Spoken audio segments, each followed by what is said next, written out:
Sebelum kita memulai, saya akan membacakan CV singkat beliau yang memiliki berbagai pengalaman baik nasional maupun di kancah internasional. Baik, Bapak Dr. R. Hadianto, WSHMAP, merupakan pendiri dan pemilik Jakarta Rescue dan juga unsur pengarah BNPB. Saat ini beliau lahir di Jakarta pada tanggal 12 April 1963. Menyelesaikan sarjana hukum di Universitas Tarumanegara Jakarta pada tahun 1984, melanjutkan pendidikan Magister Administrasi Publik STI Alan Jakarta pada tahun 2014 dan melanjutkan ke S3 Ilmu Lingkungan Universitas Indonesia pada tahun 2024. Baik, beliau memiliki banyak sekali kualifikasi dan juga pengalaman baik di nasional maupun internasional. Beberapa di antaranya adalah sebagai Incident Commander System Training Instructor Department of Justice USA pada tahun 2011. Kemudian Qualified Fire Rescue di Singapura dan juga France pada tahun 2013 dan 2015. Selanjutnya, beliau juga memiliki sertifikasi manajer layanan medis LSPPB pada tahun 2015 dan juga sebagai fasilitator nasional dasar manajemen bencana Pusdiklat BNPB pada 2018.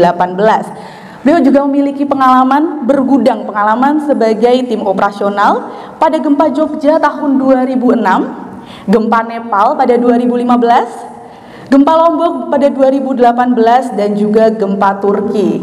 Pasti teman-teman sudah tidak sabar ya untuk mendapatkan berbagai materi hebat dan juga pengalaman dari beliau. Mari kita sambut dengan tepuk tangan kepada Bapak R. Hadianto W. Kami persilakan dengan hormat untuk memberikan materi.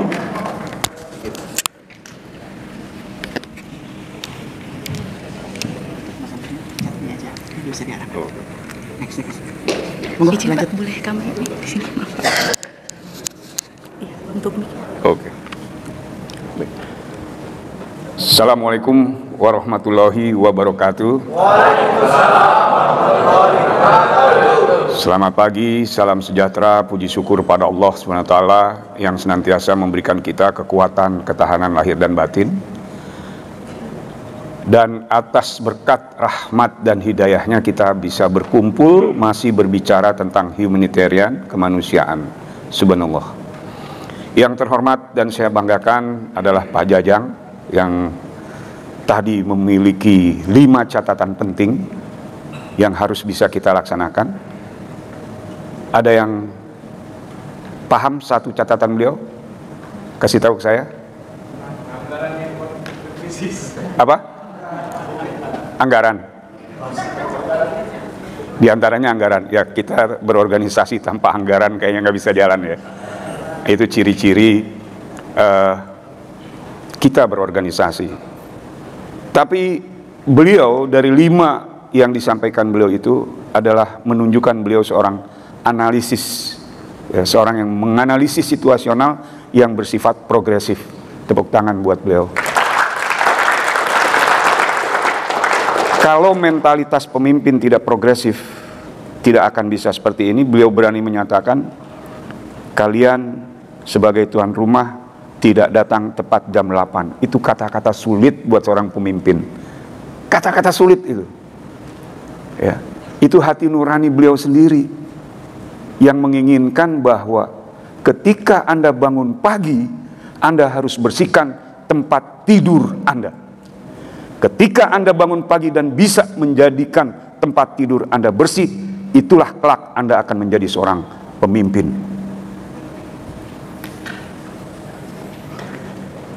Bapak Ibu sekalian, 5 catatan beliau itu adalah menginginkan dari situasional normal-normal saja menjadi situasional yang go internasional. Karena saat ini kita ini masih menjadi bagian daripada pelayan masyarakat. Bagaimana beliau menginginkan untuk lebih sesuai dengan judul. Kembali dulu ke judul, Mbak, ke judul Megatrust judulnya. Nah, ini nggak main-main. Bapak Ibu bisa lihat di TV, di YouTube, semua orang berbicara tentang ini. Tentang ini, semua orang berbicara tentang ini. Tapi, how about with solution? Adakah mereka berbicara tentang solusi? Gak. 27 diskusi Megatrust sejak isu Megatrust, saya hadir, saya datang, dan saya cermati, tidak ada solusinya. Mereka hanya belajar menyampaikan teori. Saya ulangi, mereka hanya belajar menyampaikan teori Megatrust, not solution. Nggak ada solusinya. Kenapa? Karena Megatrust sesuatu hal yang sebetulnya sudah ada sejak 1988 ketika gempa Armenia. Itulah ilmu yang diulas oleh PBB menjadi ilmu yang namanya INSARAG Guideline, International Search and Rescue Advisory Group di bawah United Nations. Dan teman-teman dari PK3D sudah 2 orang saya kirim bergabung dengan INSARAG, Dr. Kelvin dan Pak Ma'arif. Mereka sudah FMT, Foreign Emergency Medical Team. Kalau kita berbicara ini kejadian di Taiwan. Kebetulan saya juga belajar tentang gempa di Taiwan. Saya bandingkan dengan pola dan sistem penanganan gempa di Jepang. Belum ada apa-apanya Jepang dengan Taiwan, Pak. Belum. Indonesia masih berpikir, oh Jepang hebat. No. Saya 3 kali di Taiwan, 4 kali saya di Cina. Jepang belum ada apa-apanya dengan mereka.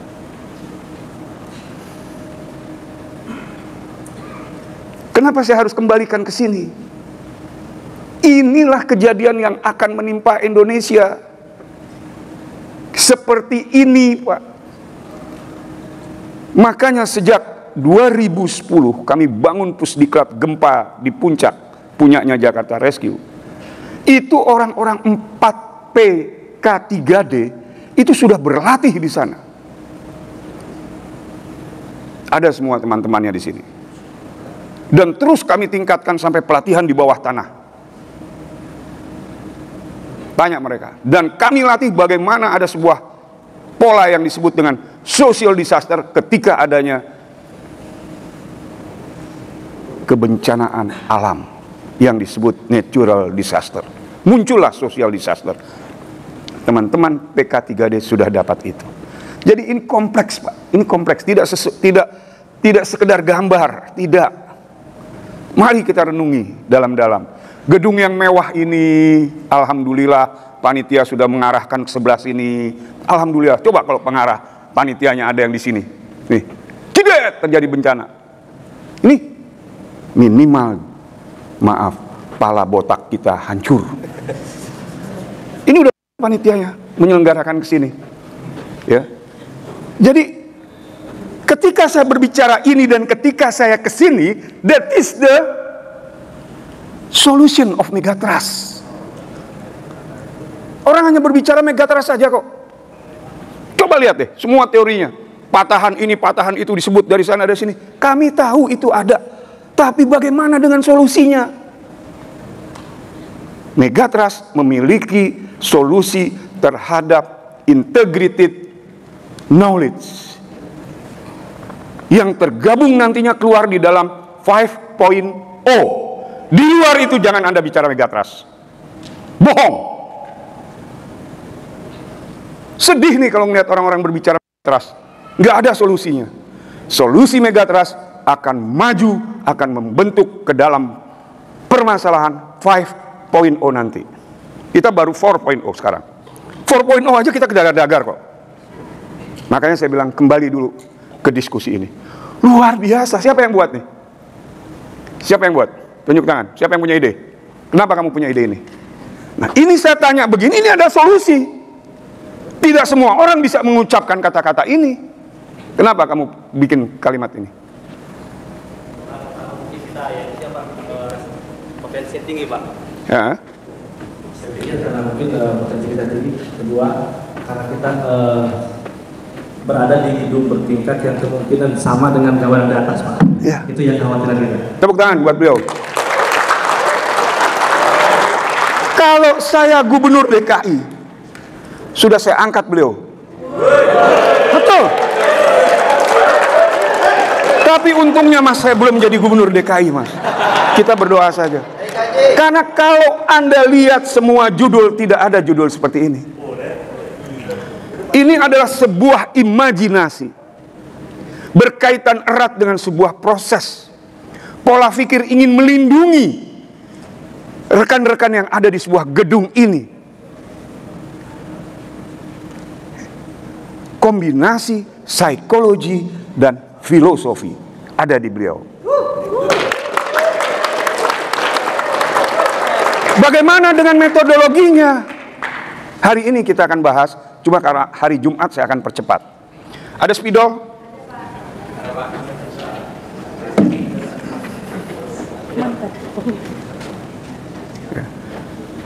Jangan Anda berbicara dengan situasional yang tidak progresif seperti beliau ini. Ketika Anda berbicara tentang knowledge, Anda seorang paramedik yang berlaku di dalam sebuah keilmuan yang ajak. Seluruh dunia sama. Seragam Anda biru coklat, itu seragam yang dimiliki paramedik dari Inggris, Australia,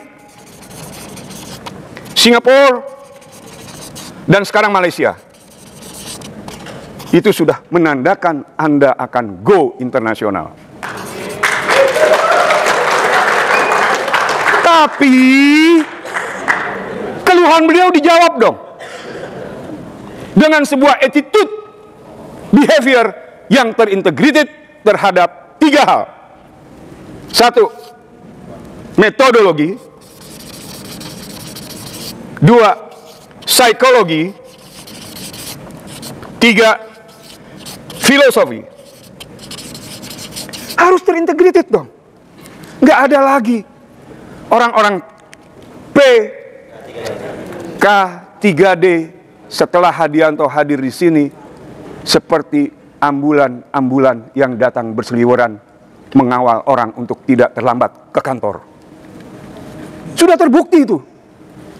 Di dalamnya bukan korban, di dalamnya bukan orang sakit. Setiap pagi wirawiri ternyata ada bos yang mau ke kantor pakai ambulan sekarang. Terbukti itu. Anda harus terintegrated di dalam sebuah metodologinya. Siapa Anda? Di mana Anda?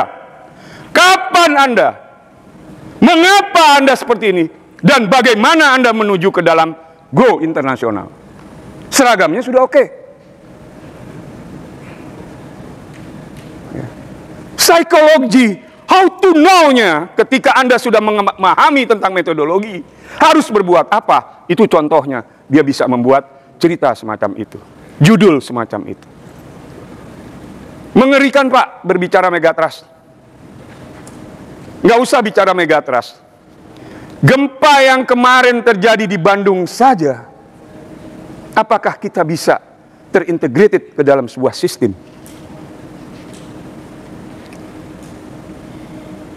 Ketika saya diminta oleh BPBD DKI sebagai fasilitator, saya minta waktu 1 tahun untuk mengevaluasi dan 1 tahun menyelesaikan. Sekarang sudah seperti saat ini Anda lihat. Dan terus menerus yang namanya BPBD DKI berkonsultasi dengan kita. Demikian juga dengan PK3D ini nantinya. Ya. Jangan sampai Anda tertinggal ke dalam sebuah pola metodologi. Paham sampai sini? Paham? Benar paham? Apa sih filosofinya Anda sebagai PK3D? Saya tanya, yang paham. Filosofinya sebagai PK3D. Saya kasih uang 1 juta Anda bisa. Saya ada uang 1 juta. Saya selalu dalam pelatihan selalu ngasih uang. Saya kasih uang Anda 1 juta kalau bisa berbicara filosofi tentang PK3D. Padahal sudah ada. Doktrin sudah selalu. Anda abaikan filosofi itu. How to manage yourself for your people when they are sick. Only like this. Nggak ada lagi selain itu.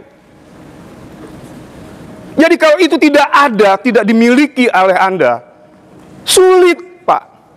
Ini belum saya masuk ke materi loh. Baru mau berbicara apa sih itu metodologi, psikologi, dan filosofi di dalam sebuah proses membangun energi kelompok organisasi menuju 5.0 PK 3D. Baca 5.0 itu apa?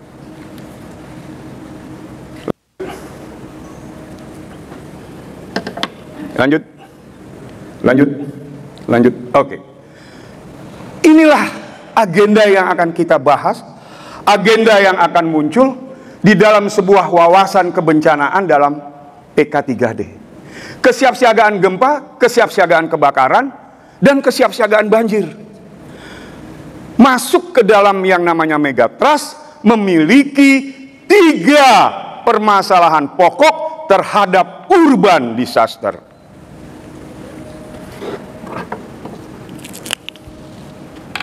Urban disaster, bencana perkotaan. Kalau Anda melihat kalimat bencana perkotaan, ancaman, gangguan, hambatan, dan tantangannya harus dikuasai. Ancaman, gangguan, hambatan, tantangan harus dikuasai. Ancaman, gangguan, hambatan yang paling pokok adalah hiruk pikuk ibu kota. Salah satu hiruk pikuk ibu kota adalah kemacetan. Kalimat terakhir yang beliau tadi sampaikan dari 5 pokok adalah Anda belum sampai ke dalam 1 TO, target operation, tepat waktu. Betul tidak? Karena Anda tidak memanage AGHT ini. Karena ancaman gangguan hambatannya kayak gini, Pak. Kita belum bicara tentang arti daripada apa sih gambar gedung ini, Pak Hadi? Mau diapakan nih gambar gedung ini, Pak Hadi? Nanti ini pembahasannya ini. Demikian sulit dan mengancam nyawa si penolong. Lanjut. Nah, ini bukan isu, Pak. Sejak 15 Mei 2011, Bapak Andi Arief sudah melakukan sebuah sosialisasi tentang ini ketika beliau sebagai staf khusus Presiden, Bapak Presiden SBY menjadi staf khusus bidang kebencanaan, dan saya diminta sebagai salah satu pendamping beliau dalam mengawasi hal ini. Jadi bukan menakut-nakuti. Kemarin Bandung terjadi dan Bekasi 2,8 di kedalaman, untungnya saja masih 2,8 magnitude, kedalamannya sudah menunjukkan di angka 10. Padahal di sana ada patahan baribis.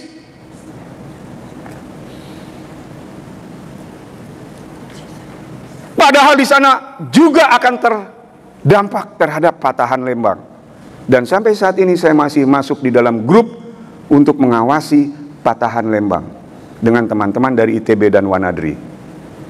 Kita serius, Pak. Serius. Hanya kita warga Jakarta yang masih merasa tenang. Padahal ini mengerikan, Pak. Mengerikan. Saya 2 kali ke Turki, Pak. Pada tahun 1998 ke 2000 gempa Turki, saya sudah ke sana, dan kemarin diperintahkan Bapak Presiden berangkat lagi saya ke gempa Turki. Pada saat gempa Turki terakhir, saya ingin tahu jasadnya saja, Pak. Yang saya ingin tahu ketika itu jasadnya saja, Pak. Apakah meninggalnya itu di dagu? Apakah itu meninggalnya di kepala? By research, analisis saintis. Lanjut. Nah, semua berbicara seperti ini. Ancaman dengan antisipasi gempa megatrust di Indonesia, begini cara mitigasinya. Iya, but solusinya apa? Apa solusinya? Ini intisari diskusi tentang megatrust saya ambil di sini, saya terapkan di sini. Nanti kita lihat apa sih yang harus kita lakukan. Lanjut. Nah, perjalanan megatrustnya dari mulai Aceh sampai Megratas kemarin di Laut Filipina. Kita masih berbicara diskusi Megratas tanpa solusi. Sedih. Betul nggak? Betul nggak? Data ini betul nggak? Ada yang mencatat nggak? Kalau tidak ada mencatat, wajib teman-teman dari PK3D mencatat ini menjadi bagian daripada penantian apakah itu akan muncul atau tidak setelah Megratas lempeng laut Filipina. Berikut. Ini tidak diragukan lagi. Dan selalu para pakar berbicara ini. Selalu. Kita sudah ribuan kejadian. Dari sejak tahun X sampai tahun saat ini. Tapi kembali lagi. How to make about your solutionnya. Balik lagi ke situ. Lanjut. Kemarin kejadian di sini. Ya. Dan semua sudah hingar-bingar berbicara megatrust. Hari ini kami 3, Pak. Hari ini 3 pertemuan. Dan alhamdulillah Bu Pipit ngeprank tadi. Gimana kalau kita pertemuannya pakai Zoom meeting saja? Wah, udah kaget. Saya bilang enggak, saya turun di jalan sama Bang Noval, jemput saya di jalan, saya yang akan hadir. Karena ini penting dan saya ingin tahu teman-teman PK3D ini masih solid atau tidak. Ya. Masih memiliki integriti atau tidak terhadap negara ini. Bukannya hanya untuk Jakarta. Karena Jakarta cerminan seluruh wilayah di seluruh Indonesia yang kita cintai ini. Lanjut. Nah, ini kejadian gempa dalam 2 window terakhir. Boleh dibuka di Google. Ada, tapi tidak selengkap ini. Ya, nanti boleh di-copy. Boleh diminta. Lanjut. Nah, gempa tidak dapat diprediksi. Kita harus siap siaga. Bagaimana siap siaganya? Itulah solusinya. Dan solusi ini sebetulnya mudah dipahami, tapi kok sulit dilaksanakan. Lanjut. Nah, untuk itu kita selalu berbicara tentang 26 April siap untuk selamat. Ketika saya di BNPB hari pertama saya masuk, saya sampaikan ke kepala badan, izinkan saya membuat program siap untuk selamat. Kaget beliau. Luar biasa Pak Hadi, puji Tuhan, karena beliau beragama Kristen. Saya dukung penuh Pak Hadi. Siap selamat sampai saat ini sudah kami transformasikan, sudah kami berikan pelatihan sebanyak 2 juta orang lebih. Sekarang dengan Anda sekalian. Siapkah Anda untuk selamat? Ya. Hanya 5 orang. Siapkah Anda untuk selamat? Ya. Baru 20 orang, 1 orang yang langsung ngepalin saya. Siapkah Anda untuk selamat? Ya. Saya salut, yang siap berarti dia siap untuk hidup. Yang masih manggut-manggut saja, yang diam saja, jaim dan sebagainya, kita doakan dia selamat. Loh, betul Pak. Ada kejadian di sebuah institusi yang sekian kali mengundang saya untuk dilatih. Ada 2 orang yang cengangas-cengenges. Ternyata dia dari sebuah organisasi X yang menganggap ini remeh-temeh. Begitu pelatihan yang ke-9 kali saya tanya, Bu, Bapak, orang itu kemana? Loh, kok Bapak perhatikan sama beliau? Kenapa? Loh, saya tanya, kenapa Bu? Tolong dijawab. Beliau meninggal dunia ketika evakuasi.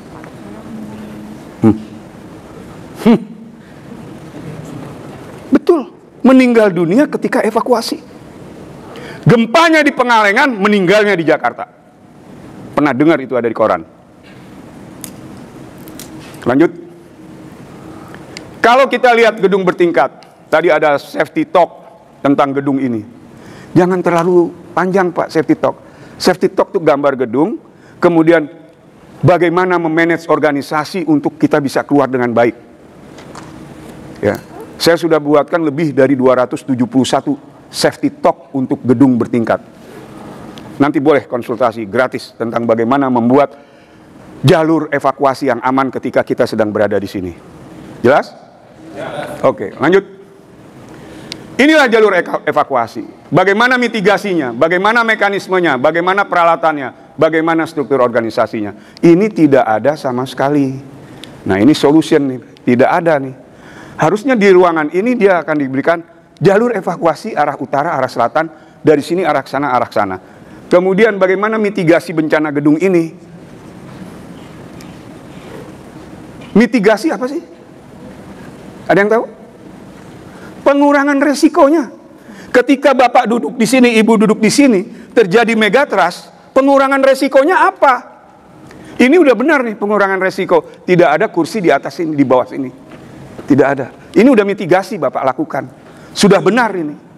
Tapi kalau orang tidak mengerti mitigasi itu, ini akan ditaruh di sini. Nah, ini dicabut katanya. Betul. Ya. Jadi ini udah bagian daripada mitigasi. Tinggal bagaimana mekanisme evakuasi. Belum ada mekanismenya. Mekanisme evakuasi di dalam standar yang namanya Incident Command System Disaster itu hanya 3. Kalau gempa, teriak, gempa, jangan panik, lindungi kepala. Itu sudah mekanismenya. Ya. Kemudian peralatan evakuasi. Peralatan evakuasi sebetulnya paling intinya hanya fluid. Nggak ada lagi. Kalau Anda ke Bank Indonesia, dari mulai direktur sampai pejabat, wajib punya fluid. Wajib. Di Bank Indonesia. Ya. Karena di situ sudah diterapkan oleh Jakarta Rescue. Di situ sudah diberikan pemahaman tentang peralatan paling efektif. Begitu terjadi gempa, semua akan bersaut paut. 1, 2, 3. Jangan ke sini, kesanalah Anda. Itu mekanismenya. Nggak ada solusi selama ini, Pak. Ya. Oke, lanjut. Bagaimana untuk tim tanggap PK3D yang tangguh? Lanjut. Membuat dasar manajemen bencana pra, intra, pasca. Nah, saya kasih tip Pak Jajang. Ya. Sekelas PK3D harus sudah memiliki yang namanya ERDG.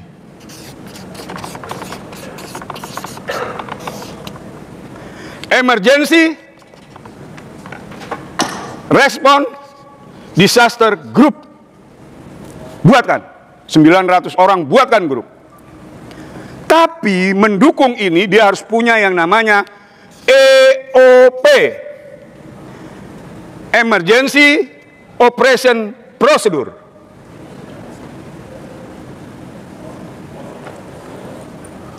Menuju EOC, dia harus terimplementasi ke dalam EOC, Emergency Operation Center. Kalau nggak ada, saya buatkan, Pak. Setelah EOC dan EOP ada, baru Anda bisa berbicara tentang EEOP, Emergency Evacuation Operation Procedure. Ketika sudah terbentuk EEOP, siapa pelakunya? Anda boleh membentuk yang namanya ERT, Emergency Response Team, yang di BBBD, di BNPB namanya Tim Reaksi Cepat. TRC sudah ada, Pak. Apa? TRC sudah ada kita. Iya. Indonesia, Pak. Iya. Indonesia tahu-tahu TRC. Tahu-tahu TRC. Padahal mekanismenya ini. Ilmu inilah yang saya bentuk di Indonesia menjadi BCM. Saya yang bentuk. Jadi ketika terbentuk Jakarta Rescue, kita bentuk ERDG System. Ini mahal nih, kita jual. Inilah yang akhirnya kita bisa membuat 3 pusdiklat kita. Pusdiklat Air Jakarta Rescue di Lenteng Agung. Pusdiklat Air Laut kita khusus melatih orang-orang tertentu, lembaga tertentu di Pelabuhan Ratu.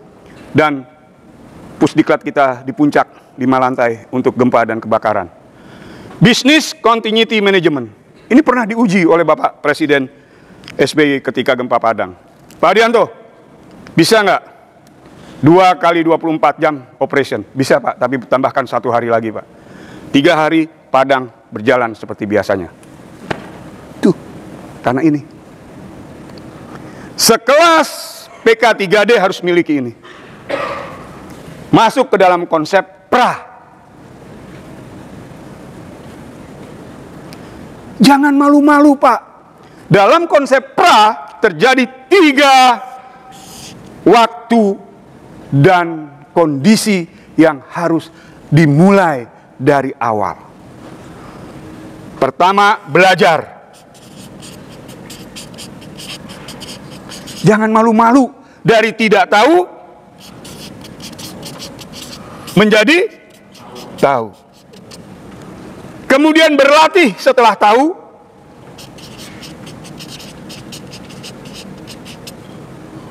Agar yang tahu menjadi lebih dipahami, lebih dikuasai. Nah, barulah yang terakhir ini apa? Yang tadi diharapkan di poin ketiga oleh beliau. Penerapannya kemana? Bagus Bu. Tapi segitu aja saya mau kasih uang Ibu. Ya? Masya Allah. Betul. Beliau bilang penerapan. Penerapannya di mana? Kalau Ibu tadi jawabnya, coba bukain dong karena ketebelan. Aduh. Ya. Betul, penerapan. Penerapannya di mana? Hah? Dengan cara respon cepat. Bukan. Belum sampai situ. Belum. Ya. Kamu sih tadi masukin duit banyak. Kebetulan ya Pak ya. Waktunya habis sih. Tarik aja. Ini. Hanya saya berbicara peraturan, ketentuan, nggak ada solusi. Ketika Ibu bilang penerapannya, inilah pendekatannya simulasi. Tanpa simulasi, belajar dan berlatih, nothing. Nggak bisa. Karena simulasi konsepnya mendekati kebenaran 99%. Makanya jangan tunggu intra. Itu Pak maknanya. Jangan tunggu intra. Anda sudah bisa bersimulasi. Nanti persoalan komando di mana posko Anda nanti kita mainkan di sini. Ketika Anda sudah mengerti, belajar, berlatih, dan simulasi. Barulah Anda mainkan paskanya. Pasca simulasi, kekurangannya apa? Kelebihannya apa? Gunakan analisis SWOT. Tanpa Anda gunakan analisis SWOT, kembali lagi nothing. Nggak bisa. Nggak bisa. BPBD DKI udah canggih. Karena saya doktrin semacam ini. 271 pemilik gedung, termasuk Bapak Eka Cipta Wijaya dari kelompok beliau sampai ke unit bankingnya, itu sudah kita buatkan ajek dari 1.600 gedung yang ada di Jakarta. Jadi jangan menunggu intra, baru evaluasi ke dalam sebuah sistem pasca. Salah.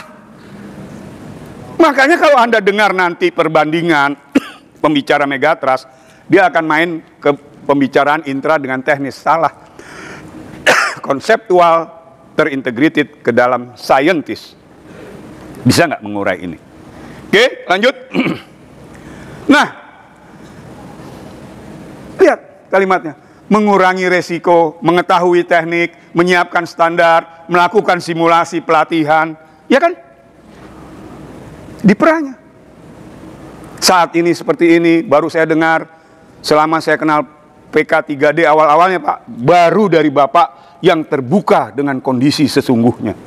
Dan saya terenyuh dan terpanggil. Mari kita tata bersama. Setuju? Setuju.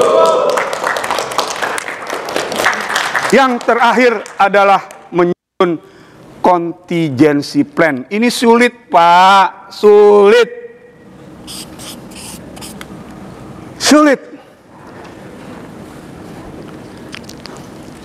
BI saya buatkan.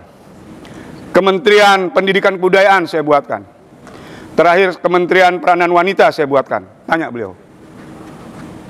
Sulit. Nggak apa-apa. Semua orang ingin menunjukkan eksistensi keilmuannya. Nggak apa-apa. Nggak apa-apa, jangan dipatahkan.